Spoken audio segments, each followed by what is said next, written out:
Hey, what's up? Yeah, this is a treat. We got two baseball insiders, national guys, Teddy Cahill from Baseball America, and D1 Baseball, Kendall Rogers. Kendall, your take on the Hogs, 41-17 this season. Yeah, they've done a great job. I think the big thing for them moving forward is just getting kind of back in a groove offensively. I think when you look at this team, there's a lot of balance offensively.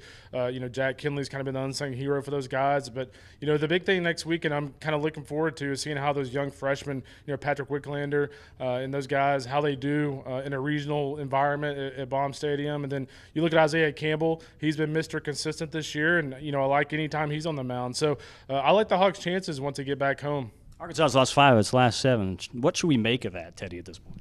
I wouldn't be too concerned about it. I think when they get back to Baum Stadium, they just play a lot better. You've seen that over the last several years, but especially in this current run with these guys. And I think when you get guys like that back in their home environment, it's going to be a good setting for them. There are going to be a lot of fans there next weekend, and you have some experience there in Isaiah Campbell, Matt Cronin, some guys that have been through this before that can kind of carry them through a regional environment. Now, you guys crunch numbers all year, but really when you look at it, bottom line is this certainly could be one of the 8 teams in Omaha.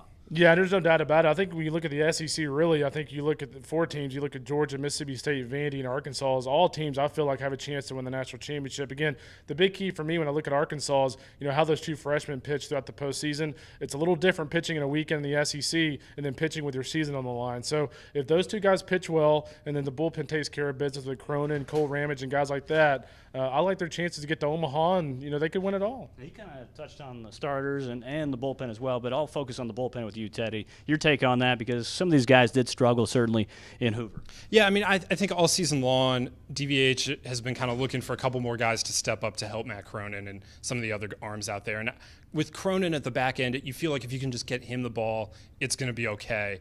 But they need Ramage, they need Kostichak, they need some of these guys to be at their best. And I think that you saw some guys here take a step forward, but it's all about just how well they're going to be pitching next weekend and in the weeks to come. And the other thing too is you can make what you want of the fact that they were 0 for 6 with guys in scoring position in that game against Ole Miss to close the SEC tournament. But at Baum-Walker Stadium, you got to feel good about Arkansas. Yeah, they'll be fine. I think you look at what I call a 3-headed monster with Fletcher, Kierstead, and Martin. They'll be fine at the top. And then Jack Kinley, Casey Opitz, Matt Goodhart. I have no concerns about Arkansas offensively going to regionals. They're going to have to cover off the ball. The other thing too is when you look at it, Teddy, this is a situation where you've been through the gauntlet. When you play in the SEC, you're built for Omaha. So moving forward, got to feel great about that. And really what this team can do, scoring in multiple ways, despite the fact they did not have a lot of extra base hits in Hoover.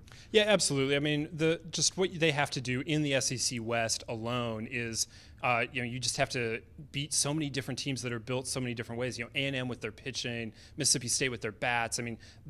For what you see week in and week out for this 10-week season in the SEC, you are battle tested, and no matter what they get thrown by the committee in a regional or a super regional, if they get there, I think they're going to have some experience they can fall back on and say, well, okay, we've been through something like this before. All right, 2 of the best, Teddy and Kendall. You guys may not sleep until July, but thanks for joining us. All right, that'll do it here from the Pictorial Nation with this segment as we talk more about the Diamond Hogs throughout the postseason.